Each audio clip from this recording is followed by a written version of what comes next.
Boa tarde, irmãos.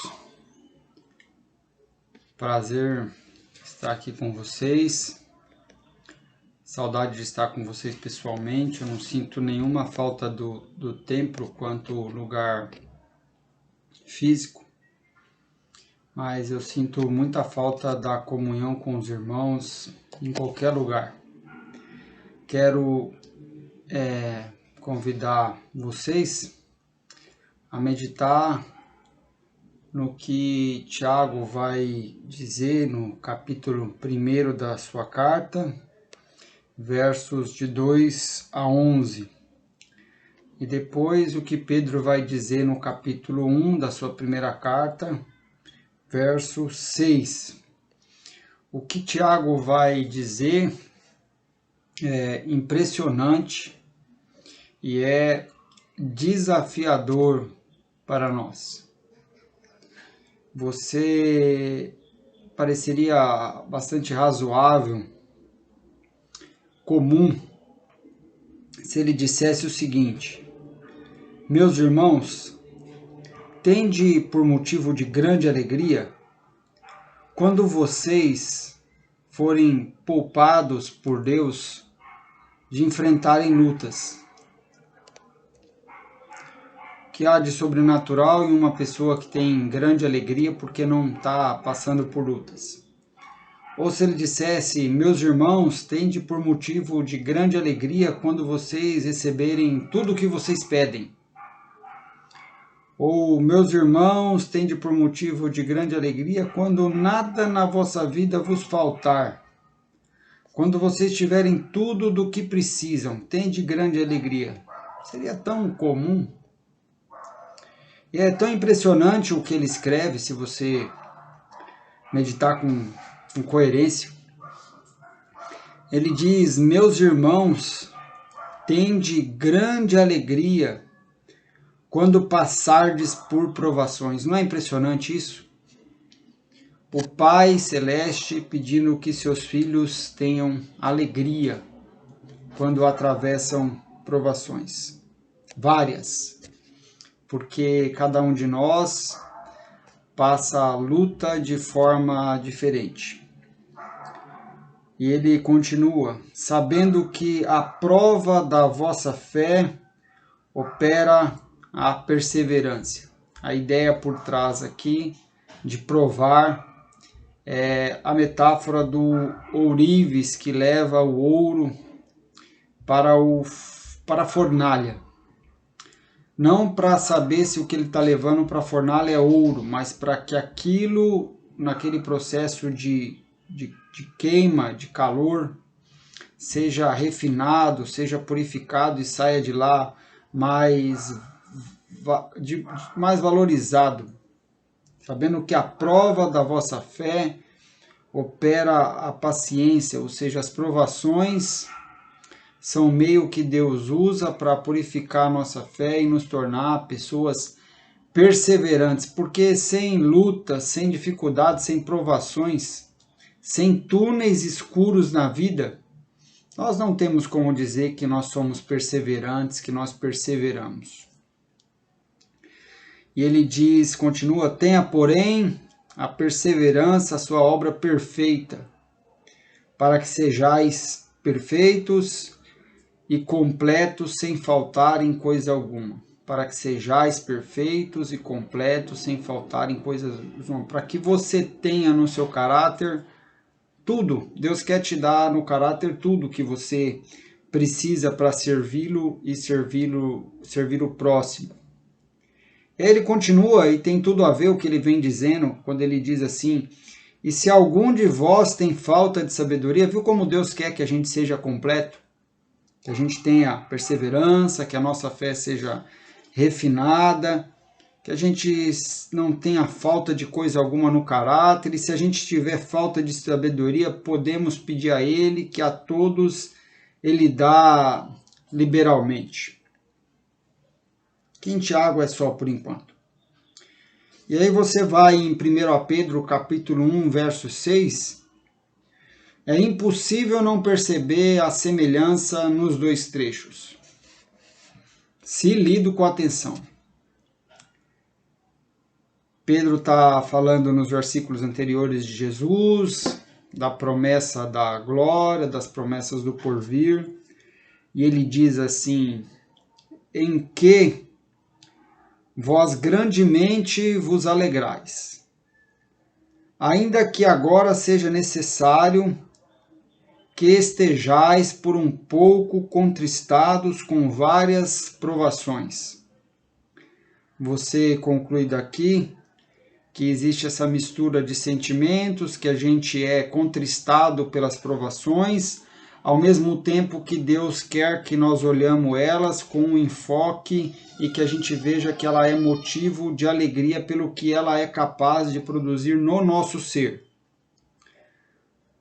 E aí ele diz: para que a prova da vossa fé, muito mais preciosa do que o ouro que perece e é provado pelo fogo, se acha em louvor e honra e glória na revelação de Jesus Cristo, ao qual não o havendo visto amais, no qual não o vendo agora, mas crendo, vos alegrais com gozo inefável e glorioso. Então nós temos essa ambiguidade de sentimentos, contristados pelas provações, ao mesmo tempo temos a promessa da glória, ao mesmo tempo podemos nos alegrar em Deus, que nós não vemos, mas cremos nele, e existe essa similaridade do que Tiago vem falando, do que o que Pedro vem falando a mesma coisa de forma diferente. Bem, Tiago e Pedro foram cartas escritas para ensinar-nos a atravessarmos provações, tempos difíceis de forma vitoriosa e, sobretudo, alegre. Tiago diz: tende por motivo de grande alegria o passardes por várias provações. Se você está esperando uma condição de ausência de luta, de ausência de provação para ser alegre, Deus não vai lhe dar essa condição. Que Deus ordena que você tenha alegria em tempos difíceis, sabendo que os tempos difíceis estão operando o seu caráter. Podem lhe fazer bem como indivíduo, como cristão, como pessoa. A questão é que tempos difíceis parecem testemunhar, nos dão a impressão de que Deus não se importa conosco, ou até mesmo que Deus não nos ama, mas segundo esses relatos aqui, tempos difíceis têm tudo a ver com o amor de Deus, com o cuidado de Deus por nós, porque nos tempos difíceis Ele está trabalhando o nosso caráter. Você vê que nos tempos difíceis Deus não te abandonou como matéria-prima dele, como algo que Ele está construindo. Ele está trabalhando em você nos tempos difíceis. E não faz sentido nós pensarmos que Deus não nos ama, nem que Deus não se importa conosco, apesar de tempos difíceis. Porque, considere, se Deus enviou mesmo seu Filho para morrer por você, e Ele enviou, e esse Filho de Deus, Cristo, Jesus Cristo, Jesus é o seu nome, Cristo é um título, ele é descrito por Isaías como homem de dores e sabe o que é padecer. Mesmo Cristo, o Filho unigênito amado do Pai, sofreu. Prova de que o sofrimento não é uma prova de que Deus não nos ama. Mesmo o Filho amado é homem de dores e sabe o que é padecer. Hebreus diz que Cristo foi em tudo semelhante aos irmãos, a nós, sofrendo como nós, mas de forma injusta e infinitamente mais aguda que nós. E do Evangelho de João, nós sabemos que ele se apresenta para Tomé e diz para Tomé tocar nas feridas da mão dele, onde entraram os cravos, e do lado dele aqui, onde entrou uma lança, onde a lança perfurou a sua carne e entrou profunda na sua região abdominal. Pede para Tomé tocar.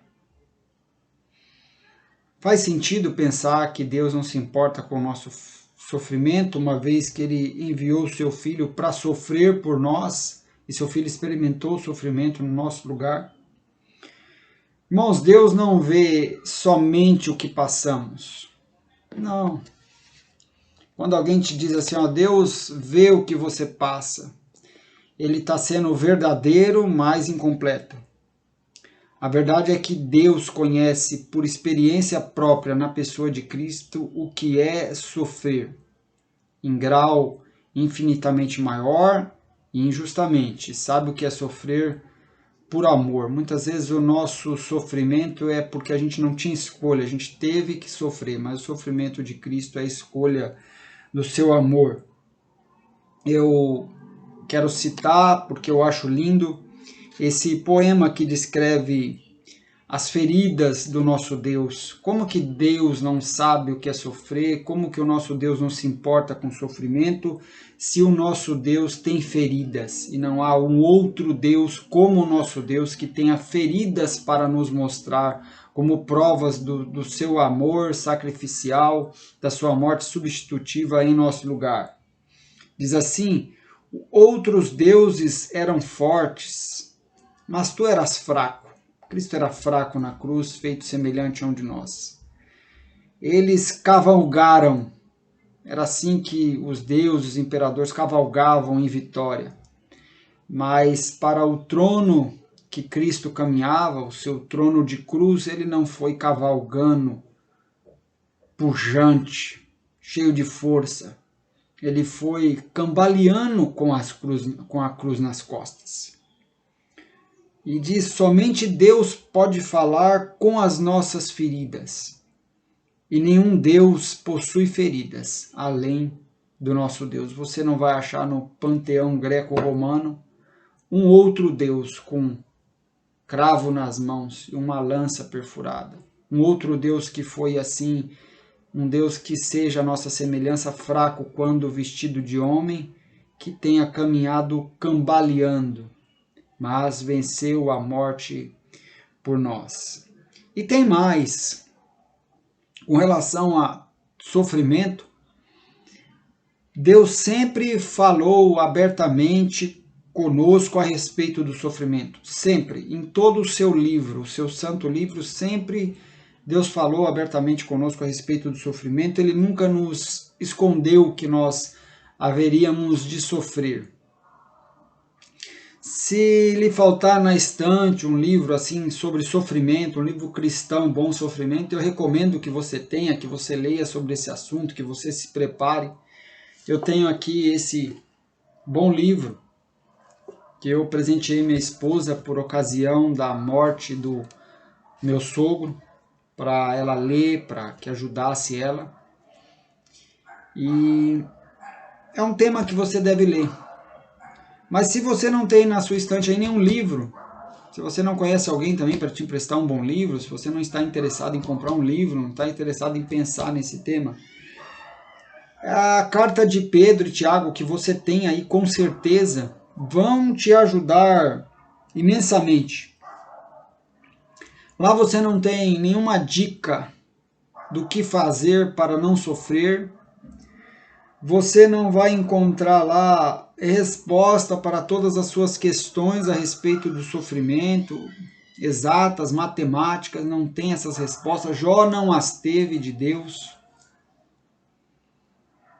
Mas a leitura da palavra de Deus com o coração, com reverência, com submissão, vai emular em você, vai animar em você a confiar em Deus em tempos de angústia.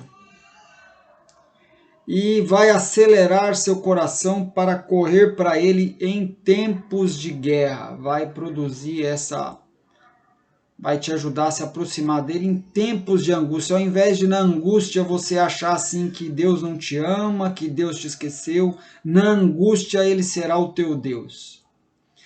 Ao invés de você pensar que na guerra ele te abandonou num tão terrível campo de batalha, você vai saber que ele é uma torre forte em tempos de guerra. Não é um lugar físico que você vai, é o seu coração chegando perto dele.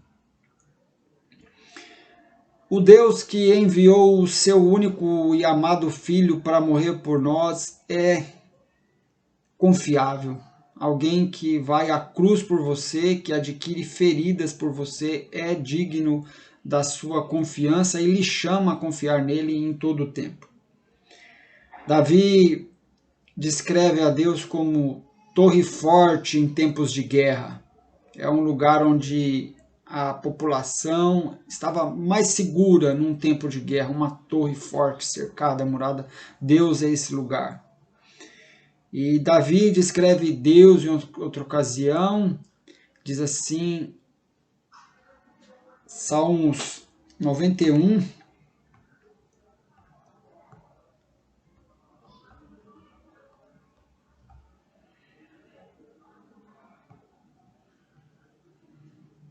diz que ele nos cobre com as suas asas. Ele está a descrever Deus como uma mãe pássaro. Escreve como uma torre forte, como uma mãe pássaro. Se você já teve aí, eu tive galinhas. Galinhas, se começa a ventar forte, se vai chover ou quando a noite cai, levantam as asas e seus pintainhos se acolhem ali debaixo das asas e ali eles estão seguros à custa da vida dela, porque tudo que acontecer vai acontecer a ela, vai cair sobre ela, mas os seus pintainhos estarão protegidos. É uma linda metáfora do que Cristo fez, ele nos colocou debaixo das suas asas e o castigo, a condenação caiu sobre ele, mas debaixo das suas asas nós estamos seguros. Agora, o que está acontecendo que levou Tiago e Pedro a escrever essas cartas? Discípulos de Cristo estão sofrendo coisas diferentes e passando por variedades de provações. Provações, dificuldades têm cores, nuances, tempos, formas, intensidades diferentes para cada um de nós. Eles estavam passando por várias provações, tende por motivo de grande alegria o passardes por várias provações. É como essa questão agora da pandemia, quantas dificuldades diferentes elas produzem para nós. E aí, irmãos, o problema em si não é que eles estavam passando por provações, não é esse o problema em si que Tiago e Pedro querem tratar, principalmente Tiago. A questão é que eles estavam deixando que essas provações, essas circunstâncias, transformassem eles em pessoas tristes. Eles não estavam vendo um porquê se alegrar em tempos difíceis. E Tiago diz, tende por motivo de grande alegria o passardes por várias provações. Por que eles não estavam se alegrando? Porque eles ignoravam algumas coisas. Ignoravam alguma coisa a respeito das provações. E a ignorância, a falta de luz, a falta de conhecimento, sabedoria nos faz padecer, nos faz sofrer. Oséias 4:6 diz assim, o meu povo foi destruído porque lhe faltou conhecimento. Então a provação vivida na ignorância destrói. A provação vivida na luz edifica o ser. Deus nos ajuda sempre, irmãos. Deus nos ajuda sempre. Eu não tenho nenhum pudor de dizer isso. Deus nos ajuda sempre, mas nem sempre Deus nos ajuda do mesmo modo. Nem sempre Deus nos ajuda removendo as provações, removendo as lutas, resolvendo os nossos problemas. Mas Deus sempre nos ajuda nos dando luz, conhecimento para atravessar o túnel da dificuldade. Deus sempre nos ajuda nos dando luz. Mas onde está essa luz? Bem, Salmo 119, 105, conhecidíssimo de todos nós, mas que falta muitas vezes de aplicação na nossa vida, diz assim, que lâmpadas para os meus pés é a tua palavra e luz para o meu caminho. Por que a palavra de Deus é lâmpada para os nossos pés? Porque nós atravessamos caminhos escuros, caminhos de noite, e ela ilumina. E aí é isso que Tiago vai trazer para aqueles irmãos que estão passando um tempo de provação, como que numa noite escura, sem conhecimento, vivido na ignorância, aquele período, ele vai dizer o seguinte: tenham grande alegria nas provações, saibam, sabendo. Então a ignorância é o problema. Sabendo, renovando o entendimento, com um novo olhar, com um novo óculos, com colírio para os olhos, saibam, tenham por motivo de grande alegria, sabendo, não se esqueçam, não ignorem, que quando a fé de vocês é provada, assim como o ouro é purificado na fornalha do fogo, quando isso acontece, isso produz em vocês perseverança. E vocês, de posse de uma fé refinada, provada e edificado pelas provações, se tornam pessoas perseverantes em meio à dificuldade, de nada tem falta. Saibam disso, saibam disso, saibam disso, sabendo. E aí, por não saber, não tem alegria, mas tem que saber isso aqui, não aqui na cabeça, mas no coração, interiormente.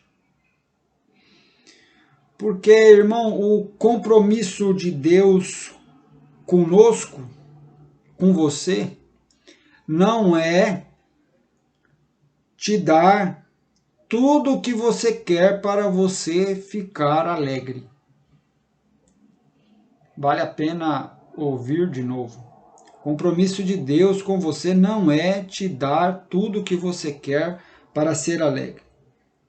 O compromisso de Deus com você é te fazer completo nas virtudes, perseverança, fé, sabedoria, para que você possa lidar bem com tudo o que Ele não te deu, com tudo o que você não tem e necessita.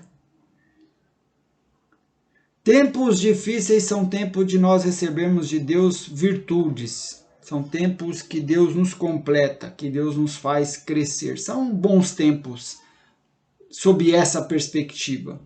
Se são tempos que refinam a nossa fé, se são tempos que nos fazem pessoas perseverantes, se são tempos que nos fazem pessoas que olham para os céus e dizemos: Deus nos dá sabedoria. São tempos bons, tempos para ser vividos com alegria nessa perspectiva.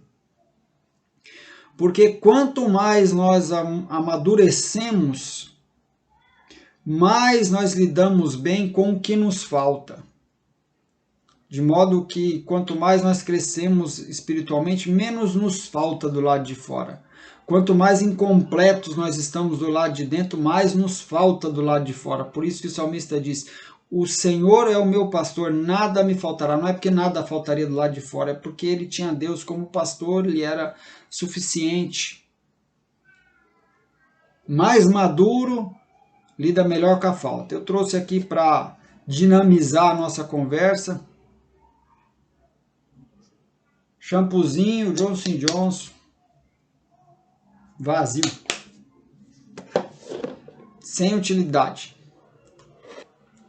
Mas a minha garota, minha filha Giovana, ela é imatura. Ela é bebê. E quando você tira isso daqui da mãozinha dela, ela não sabe lidar com a falta. Ela esperneia, ela chora, ela fica muito brava, ela fica revoltada porque você tirou algo dela. Ela é imatura. Agora o meu filho Gabriel, de 16 anos, há algumas coisas que a gente fala: isso não, agora não dá. E ele continua. Ele não perde a alegria. Ele segue, porque ele é mais maduro que ela. Abacuque foi citado aí pela irmã Rosana numa paráfrase no grupo, achei muito bom. Ensina isso, que quando a pessoa está sendo edificada, está ficando completa interiormente, ela sente menos falta. Ela consegue lidar melhor com as dificuldades. É isso que Deus está querendo nos ensinar. Deus não está com pressa de remover todas as dificuldades, mas Deus tem propósito de nos completar, para a gente que aprenda a lidar com todas as situações. Abacuque diz assim: porque ainda que a figueira não floresça, nem haja fruto na videira, ainda que decepcione o produto da oliveira e os campos não produzam mantimento, ainda que as ovelhas da malhada sejam arrebatadas e no currais não haja gado, todavia eu me alegrarei no Senhor, exultarei no Deus da minha salvação. O Senhor Deus é a minha força, fará os meus pés como os das servas, e me fará andar sobre as minhas alturas. Sabe ou não sabe lidar com as faltas? Tende por motivo de grande alegria o passardes por várias provações. Quer ver outro cristão amadurecido, perseverante, fé refinada, crescido, que chegou nessa estatura não porque foi poupado, mas justamente porque foi exposto a todo tipo de provação, de dificuldade, de tentação na vida. Todo tipo que Deus viu que cabia bem a ele, que pertencia a ele viver aquele momento, é Paulo. Ele diz assim: aprendi a contentar-me com o que tenho. Não é aprendi a fórmula mágica da oração, da campanha, da obediência, que faz Deus me dar tudo o que eu quero. Não existe. Bobagem, besteira. Cadê os pregadores que diziam que tudo ia dar sempre certo para nós? Cadê eles? Cadê os curandeiros de plantão, assim, que dizia que Deus não falharia, que se você tivesse fé, tudo ia ficar bem? Olha só a situação que nós estamos vivendo. E aí Paulo continua: sei estar abatido e sei também ter abundância, em toda maneira, em todas as coisas estou instruído, tanto a ter fartura, como a ter fome, tanto a ter abundância, como a padecer necessidade. É o que eu estou querendo dizer. Se eu pudesse assim, eu abrir a sua cabeça e enfiava lá dentro. De que uma pessoa, à medida que ela vai se completando, porque Deus a está edificando, ela lida melhor com todas as situações, ela vai aprendendo. Ela não fica sempre entristecida pelo que acontece de fora, ela vê em tudo um meio pelo qual, um testemunho pelo qual Deus está trabalhando nela. E Deuteronômio 8:3 é impressionante. Foi para mim impressionante hoje quando eu caí nesse versículo de novo, para lê-lo de novo. Deus diz assim a Israel, diz assim: e te humilhou e te deixou ter fome. E você está ouvindo isso daqui? Você está ouvindo? Você ouviu o que eu li?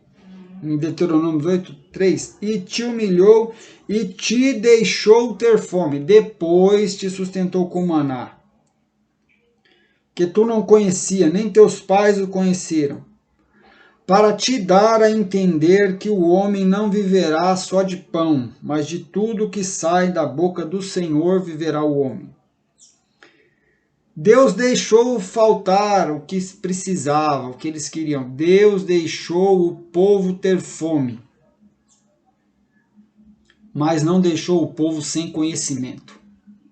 Aleluia, irmãos. Glória a Deus por isso. Do fundo do meu coração, glória a Deus por isso. Deus deixou o povo ter fome, mas não deixou o povo sem conhecimento, porque falta de conhecimento mata a alma. E ele disse, você lê, e te deixou ter fome e te humilhou para te fazer compreender que o homem não vive só de pão. Para te fazer compreender. Deus não tem compromisso com nos dar uma vida boa. Deus tem compromisso com o nosso ensino, com o nosso aprendizado. Ele tira algumas coisas para ensinar outras que a gente precisa compreender. Tira outras mais para que a gente adquire alguma virtude que a gente não tinha. Tudo depende de como a gente olha para esses tempos que nós estamos difíceis, como tempos inúteis, estamos perdendo a vida. Não. Tem gente que aproveita e cresce. Tem gente que vive em ignorância e é destruída.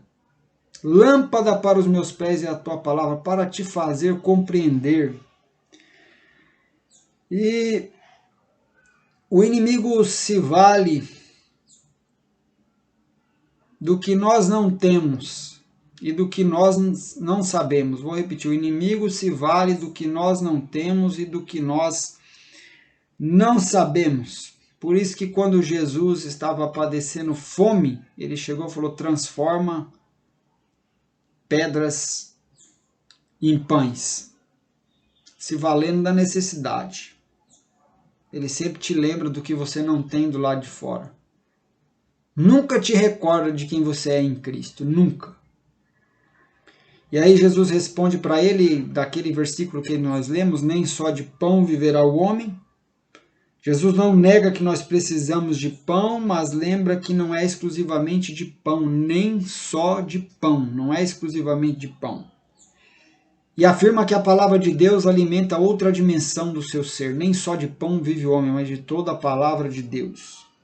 E que se essa outra dimensão do nosso ser estiver bem alimentada, a gente vive também sem, às vezes, alguma coisa que parece necessária, que parecia imprescindível do lado de fora. Deus nos dá a capacidade de se contentar em tudo e de olhar o fruto da oliveira mentindo, a videira sem uva e dizer, olha, apesar disso, eu me alegrarei no Senhor, apesar das provações, eu sei que Ele está trabalhando em mim, eu posso me alegrar em tempos difíceis.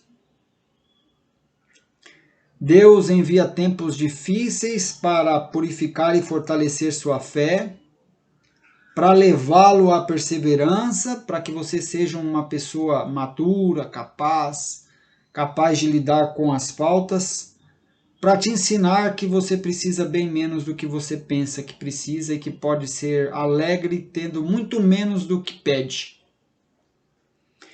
E se você ignora isso porque não tinha ainda esse colírio caído nos seus olhos para você enxergar por que você pode se alegrar nas provações, se você ignora por isso, ou se você ignora na rebeldia mesmo, assim, é assim, eu sei que essa é a verdade, mas eu não vou coadunar com essa verdade, eu não vou dar razão a Deus que as coisas têm que ser assim, eu vou lutar para não passar provação, quero que esse negócio acabe logo, eu não quero passar nenhuma dificuldade, eu não estou afim de aprender, eu não estou afim de completar-me como pessoa, eu não quero virtude para servir, eu quero facilidade para folgar, para viver a vida.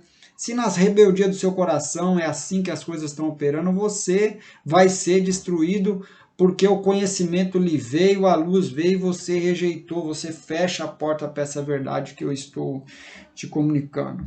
E se alegrar nas provações, irmãos, não é uma opção, é uma ordem. Tende por motivo de grande alegria ao passardes por várias provações. E aí eu te expliquei nos minutos anteriores por que a gente pode se alegrar nas provações, por causa do que Deus está fazendo em nós.